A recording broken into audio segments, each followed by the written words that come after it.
Friday edition of Studio 12. It's the getaway day. The Aggies are heading I guess tonight they'll bunker in Olive Branch, Mississippi. Undisclosed location, maybe I just disclosed it. I'm Tennessee. sorry for the Rebel fans that just hordes of them listen to us week in and week out. But A&M going to take on Ole Miss tomorrow night at Vaught Hemingway Stadium in Oxford. Will and Matt with you on this Friday edition. Studio 12 is powered by Kawasaki.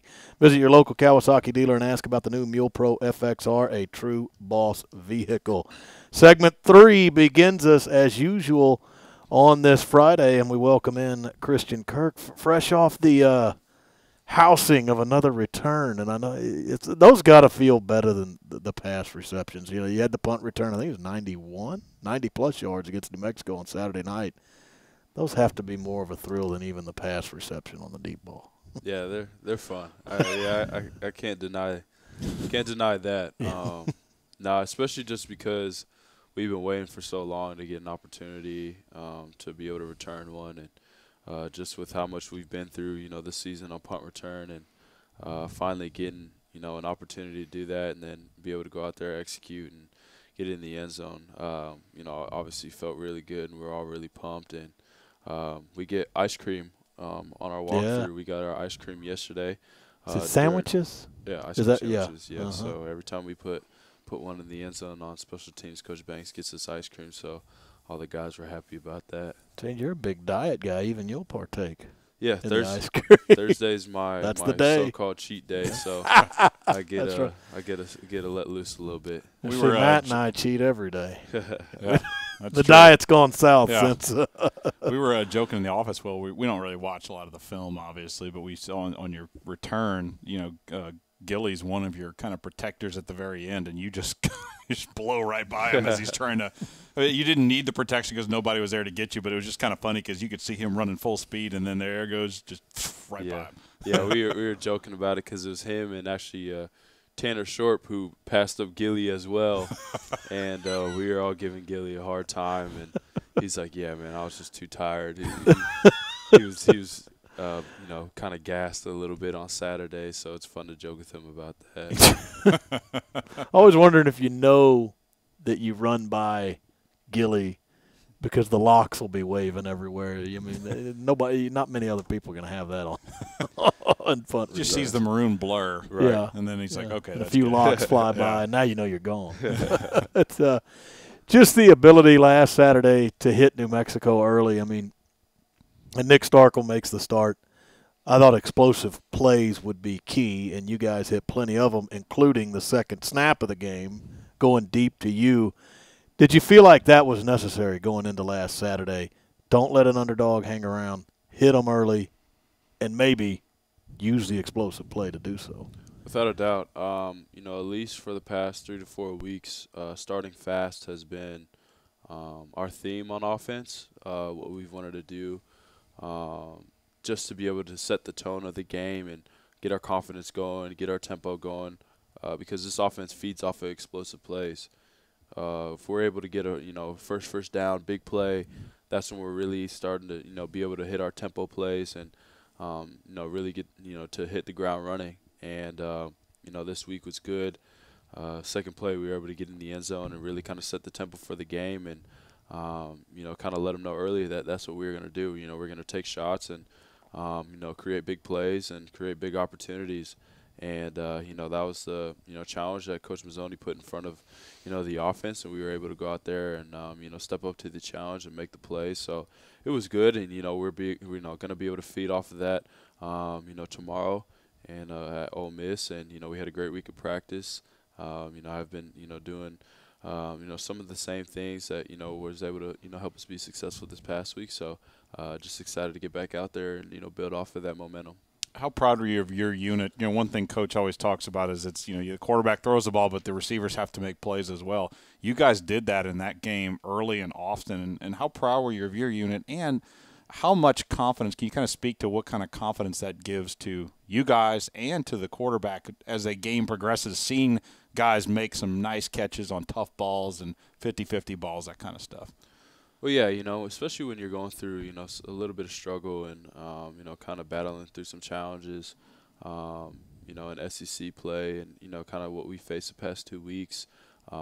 you kind of forget, and you forget, what you're able to do, especially as a young guy. I know some of those young guys, it can be challenging. You kind of question some things, and, it's good to, be able to go out there and get your confidence back. And, I've been saying it all year, and we hadn't consistently done it in the whole entire game, was go out there and make contested catches, for these young quarterbacks. And we did that. We did that on Saturday. Majority of the catches were contested, and we went out there and made those plays, and it was fun to see, especially the younger guys going out there and really kind of mold into themselves and just go out there and just play. Not a lot of thinking going on, just going out there and playing football. And it was good to see. It was exciting to see, and they're definitely going to build off of that confidence, and just really proud with how they're working right now and finishing up the season. Now, did you see pregame that Starkel was wearing a Bieber World Tour shirt while he was warming up? Do you have to have a talk with the guy, or just let him do his thing there? Just had to let him do his thing. That's Nick. So he actually, I saw it. I didn't see it pregame, but when he walked in the locker room after the game, he came walking towards me, and I just shook my head and just kind of looked at the ground. He was like, "What?" And I was like, "Just go away." Good game. Now get out of here. I'll say this. I'm not a Bieber hater. I do not hate on Justin Bieber at all. I'm pretty sure I actually have a Purpose Tour jacket, but just the shirt and the way it was cut and it being Nick, it just I was like, yeah. But that's kind of his personality, isn't it? Yeah, 100%. That's Nick for sure. So. On a 1 to 10 scale, where's his vocalness? Is he up there pretty good? Yeah, I'd say it's about 8. Yeah, it's about an 8. He was being a great leader on Saturday. When he was done and Kellen was in, and a lot of the 2s and 3s were going. He was making sure, us guys, starters that were on the sideline were, getting with the offense, getting in the huddle, and making sure that we're encouraging them and whatnot. I gave him a little bit of hard time, some flack when he was, "Hey Christian, come on," just I'm looking at him like, "Who are you?" And just giving him a hard time, and it's fun. It's good to see him, getting comfortable and getting in his leadership role. Yeah, because Connor McQueen would always join us last year on this show, and sometimes he'd bring Ubenak, and then he brought Trevor Knight a couple of times, and so last year, Nick Starkel is just the redshirt freshman kid, and they like to make fun of him. And I think they just kind of called him, the annoying little kid in the room, but because he kind of joke, he's vocal and stuff like that. I was like, I thought it was because those older guys didn't like that this freshman, he could cut it up with the best of them, and he wasn't intimidated by him, and it annoyed him that they couldn't get to him. Not at all, not at all. He rolls with the punches for sure. Yeah. Now he's not going to try to get too big for his britches and try to pull one of them first class seats on the plane today, is he? I hope not. Yeah. You might have to step in. Something will be said if call that happens. Call captain's rank on him. Something will be said if that happens. Exactly. But it's against Ole Miss, do you think it's kind of more of it what you need, the explosive play? It matters. And you feel like the contested balls, the 50-50, the explosive plays, that's another key to the game against the Rebels. Oh, without a doubt. Obviously just because, we know how many points, their offense can put up as well. They have a great group of wide receivers, explosive offense, and so – and I believe our defense is going to be able to, stop that. But, still at the same time, it's our job to go out there and do what we're supposed to do, put points on the board, make sure we're, being consistent, going out there, like you said, making contested catches and, having those explosive plays. So opportunities are going to be there, but, we're definitely just going to have to go out there and execute. Aggies and Rebels tomorrow night. We've got Christian Kirk with us here on segment 3 to start us off on Studio 12, and I think we mentioned it last week, or you're gonna wake up tomorrow. It's gonna be birthday number 21, and Yes, sir. The hope is that the gift awaits you that night in a victory. I mean that's the only way to celebrate a birthday, isn't it? Without a doubt. No, that's the number one gift on my wish list right now is to go there and get a win, and obviously enjoy being 21.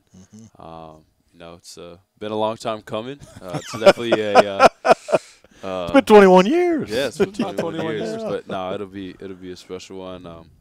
You know, anytime you get to, you know, go out there and do what you love, you know, on your birthday, you know, there's nothing much more you can really ask for. So it'll be good. How does this team react to birthdays? I mean, it's guys in the locker room. Do you just pass somebody and, hey, happy birthday? Or, you know, will they show the love, maybe a gift or something from teammates? I mean, it kind of depends. Some people are more vocal about their birthday. Some people are just like won't say anything about it, like won't even mention it.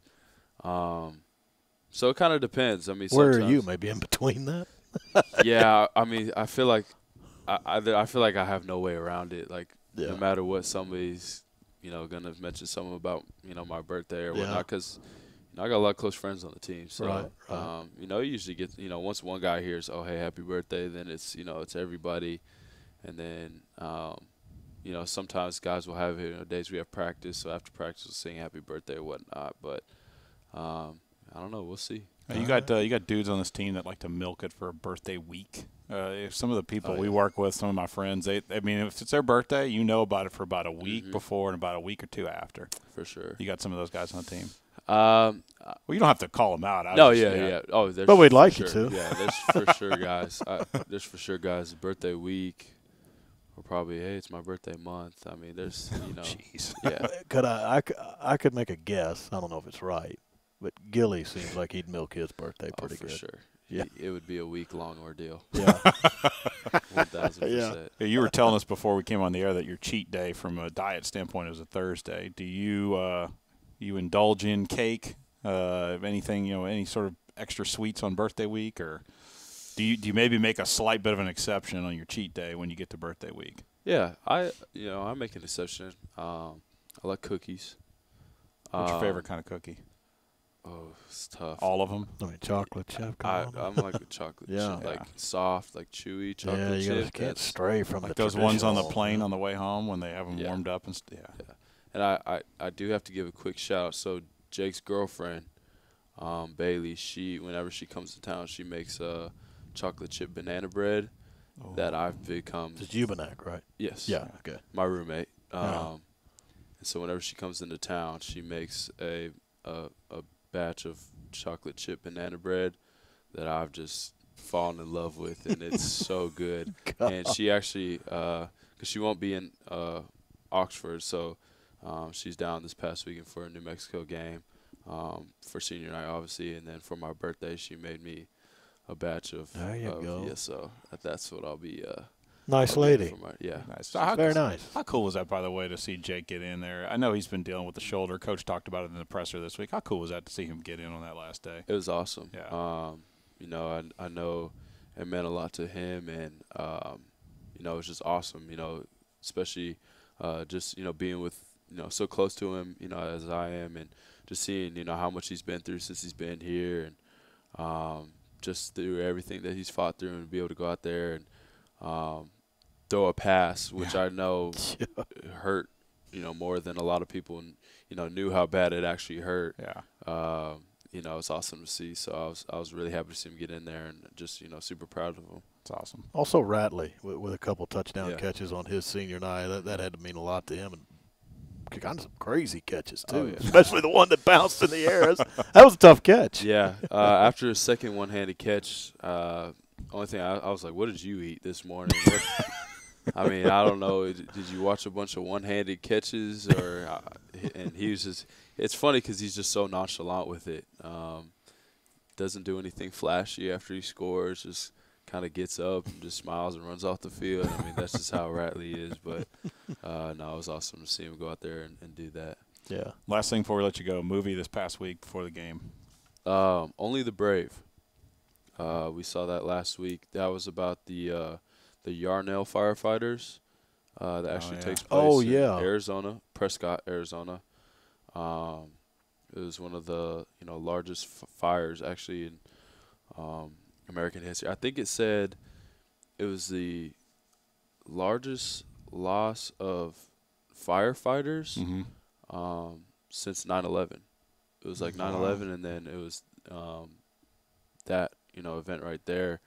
I give it a 2, only because it was really slow in the beginning, kind of developing, the story and the events and whatnot. But the end, it was like this, and then it just went sky high, and we all walked out there pretty emotional. I'm not gonna lie, it's real sad at the end, but the end really got me. It was good at the end, but there's a little drunk out in the beginning. But I think it's a movie somebody should see for sure. Plus for you, it's kind of close to the homeland a little bit. Yeah, no, I remember hearing about it and seeing it all over the news and whatnot, but I didn't know all the details that they obviously covered in the movie, but it was it was pretty touching. Yeah, interesting stuff. Yes, sir. I'll have to put that one on the list. 2 out of 3 on the Kirk scale. I like it. The quick scout here. Yeah, he's this evening will be Justice League. Is what I've been told. Okay. So good deal. that has potential.